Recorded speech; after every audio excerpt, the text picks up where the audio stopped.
on va changer ce gris par du bleu en cliquant dessus. Comme tout à l'heure, le menu du choix de couleur apparaît, mais on voit que quand on est en dehors, l'outil pipette apparaît. La pipette va permettre de choisir une couleur simplement en cliquant dessus. On va choisir un bleu plutôt clair qui apparaît ici, sur le bord de notre bouton. On voit bien que la couleur a été choisie et OK pour valider. Comme on le voit ici, un bleu vers du blanc. Ensuite, l'outil dégradé est ici. En fait, c'est le pot de peinture. On fait un clic droit dessus et on voit l'outil de dégradé qui apparaît. On va donc appliquer un dégradé du bleu vers le blanc. Pour réussir à faire un dégradé bien droit, il suffit d'appuyer sur la touche majuscule. C'est-à-dire que donc j'appuie sur la touche majuscule et maintenant en cliquant, on va définir notre dégradé. Voilà. Le premier point est le point d'origine du dégradé, donc la première des deux couleurs, le deuxième point étant la deuxième couleur, la couleur de sortie entre guillemets. Voilà. Donc on garde comme sélection ici, et on voit donc que ce dégradé a été appliqué sur le layer, mais pas sur le reste, pas sur la forme. Voilà. On peut même rendre le layer invisible.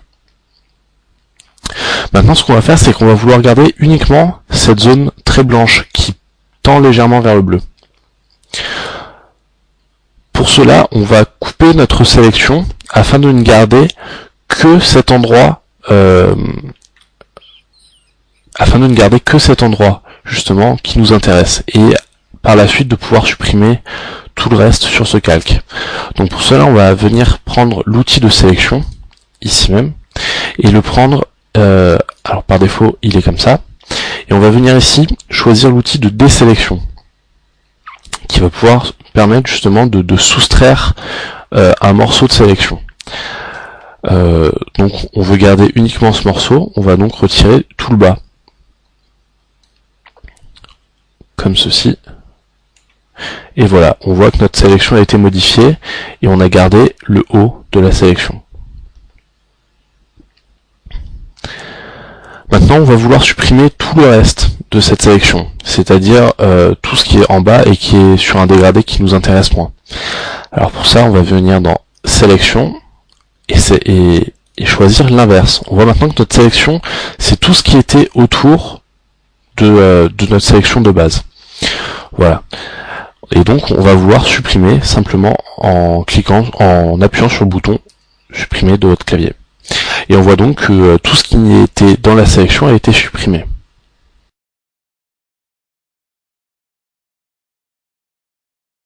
Maintenant, pour lâcher la sélection, entre guillemets, il suffit d'appuyer sur CTRL et D. La sélection est désélectionnée.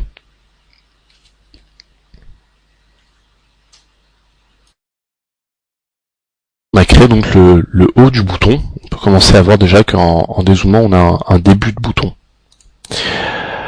Donc maintenant, on va vouloir ajouter un reflet du même type que celui du haut, mais en bas. Ici, donc un reflet plutôt voyant.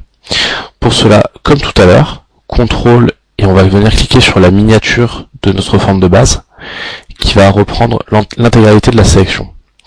Comme tout à l'heure, on va vouloir réduire la taille de cette sélection, mais moins que tout à l'heure, uniquement de 2 pixels. Donc, Select, Modifie, Contract, et on la contracte uniquement de 2 pixels.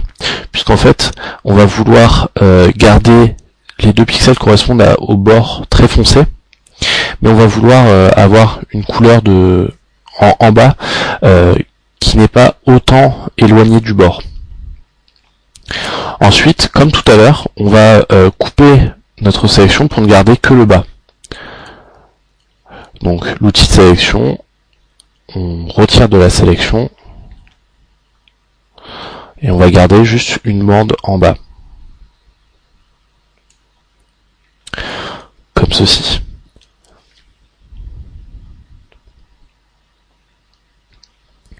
Maintenant, on va pas chercher à retirer quoi que ce soit pour l'instant. On crée un nouveau layer qui qui va permettre donc de travailler sur une nouvelle couche et de ne pas travailler sur le reste donc de notre bouton. On va remplir cette bande du bas par du blanc. Donc ici, quand vous voulez jouer uniquement sur deux couleurs, vous avez ces flèches qui permettent d'inverser l'ordre de ces deux couleurs. Donc voilà, maintenant on est revenu sur du blanc, et comme au début, on va utiliser l'outil pot de peinture. Donc clic droit sur le dégradé pour reprendre le pot de peinture et remplir cette sélection en blanc. Maintenant, on va changer l'opacité de ce calque pour le rendre justement moins opaque et afin qu'il soit moins visible. On va la descendre de façon assez importante. On va la descendre comme ici à 40%. Maintenant, on va changer l'opacité du premier calque, du premier dégradé, qu'on va descendre à 75%.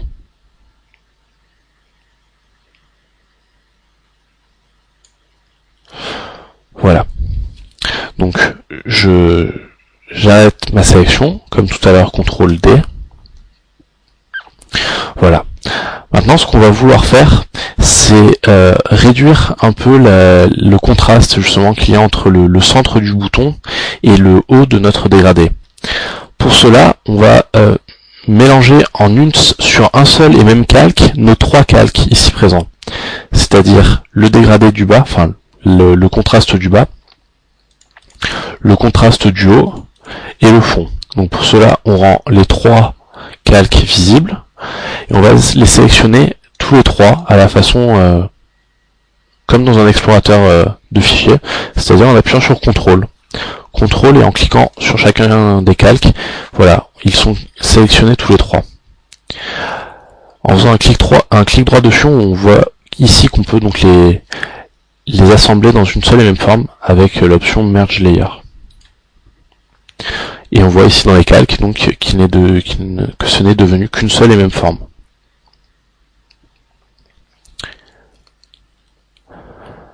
Maintenant, ce qu'on va vouloir faire, comme je le disais tout à l'heure, c'est réduire ce contraste.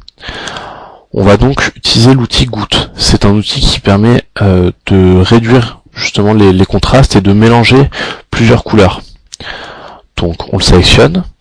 Au niveau des propriétés, le mode, on le met donc sur normal, la puissance du mélange des couleurs, on le met de 100, et au niveau du brush, donc le pinceau, voilà, un outil rond de 19 pixels.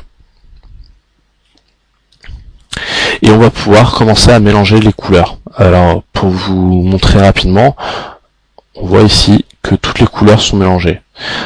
C'est en l'occurrence pas du tout ce qu'on veut faire, donc on va revenir dans l'historique à la modification juste avant. Et on voit ici qu'on peut aller et revenir dans les modifications.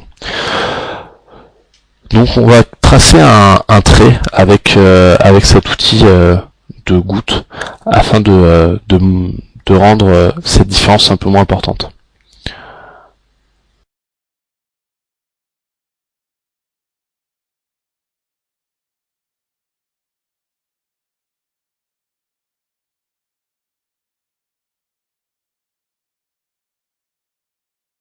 On touche à la fin, puisque maintenant si on dézoome, on voit qu'on a un bouton qui ressemble à quelque chose. Il suffit maintenant de rajouter du texte à notre bouton pour lui donner une valeur de bouton. Donc l'outil texte, c'est ici ce petit T. Il suffit de cliquer dessus, et on va venir cliquer sur notre image, et automatiquement il crée un nouveau calque qui est dédié au texte, puisqu'on voit même que la miniature est différente. Au niveau de la taille, je vous conseille du texte de 12 pixels de haut. La typographie, c'est la typographie de votre choix. On retrouve bien sûr toutes les typographies qui sont présentes dans Windows.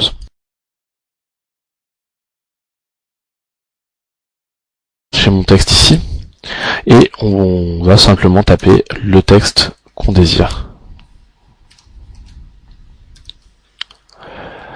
Et valider. Voilà, maintenant que nous avons notre texte, nous allons vouloir le replacer un peu mieux sur le bouton, puisqu'on voit clairement qu'il n'est pas centré. Pour ça, on va utiliser un raccourci clavier, c'est-à-dire CTRL plus la touche T. On voit le contour de notre forme qui apparaît, et on va simplement cliquer dessus et pouvoir le déplacer un peu où on veut sur notre bouton.